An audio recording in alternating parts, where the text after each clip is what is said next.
Actors often tend to have certain elements of their acting that they become known for, sometimes fairly and other times you feel it's an exaggeration. Gosling stares, for example, late-stage Pacino shouts and rants, Eastwood squints, and De Niro does that weird upside-down lip thing when he smiles. It seems Tom Hardy's thing is his voice. When he's not grunting and mumbling like in Fury Road, Lawless or The Drop, he's putting on a distinct accent like in Bronson, The Revenant and Locke. And then there are times like in The Dark Knight Rises where you're not really quite sure what he's doing. A Mickey Mouse impression maybe? Of course! Well, it seems Hardy will get another bizarre voice choice to add to his collection next year. He's playing the infamous mobster Al Capone in Josh Trank's biopic called Fonzo, due for release next year, and in an interview with Esquire he revealed his inspiration for the voice is, incredibly, Bugs Bunny. The guys at Esquire said, "The voice he developed for Al Capone in Fonzo is based on Bugs Bunny's. To prove it, he plays me a clip of the raw footage on his phone. Sure enough, he sounds like the cartoon rabbit with a severe case of vocal fry." This sounds crazy. The inspiration for Al Capone, the notorious mobster, being played by one of the best actors of his generation, Tom Hardy, is the wisecracking, big-toothed, cross-dressing rabbit from Looney Tunes. Maybe Trank never stopped taking the drugs he was on during Fantastic Four. To be fair though, the internet shouldn't get its pitchforks out just yet, and we can't judge until we hear the voice and see how it works in the film. You also have to take into account that we don't yet know what style the movie will be in. If it's supposed to be highly stylized like The Untouchables or Dick Tracy, then maybe an exaggerated accent is what's required.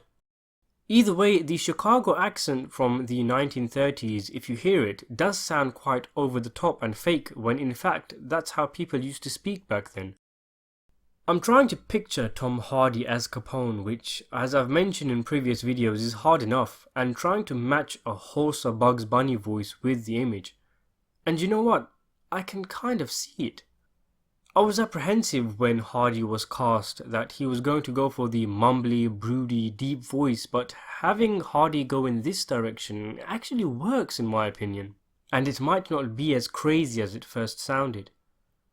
I'm reminded actually of one of my favourite actors from the age of the 1930s and 40s gangster flicks and noir, Edward J. Robinson.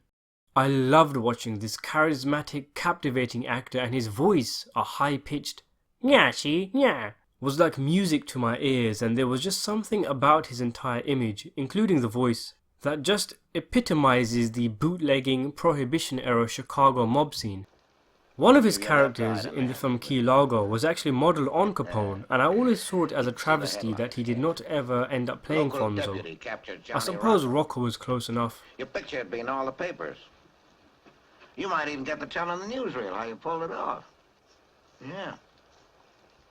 Well, listen, Hick. I was too much for any big city police force to handle. They tried, but they couldn't. But he does kind of sound like Bugs Bunny and was in fact spoofed in Looney Tunes. 1 for you and 1 for me. 2 for you and 1, 2 for me. 3 for you and 1, 2, 3 for me. Yeah. There's been a lot of research done on what Capone sounded like. One interesting piece is that his niece Deirdre Capone got a voice impressionist to mimic Capone's to a point that she was satisfied with, and if you listen to the final result, which you can do on YouTube, you'll find that it can be described as Bugs Bunny with a severe case of vocal fry. So maybe it's not such a crazy decision. In fact, it's one that's actually made me look forward to the film a little more, seeing as though the voice choice, if you put down the pitchfork and torch for a moment and think, is actually quite respectful and appropriate for the source. Regardless, I hope they knock it out of the park with Fonzo, because it's about time someone did Capone's story justice on the big screen. Thanks for watching.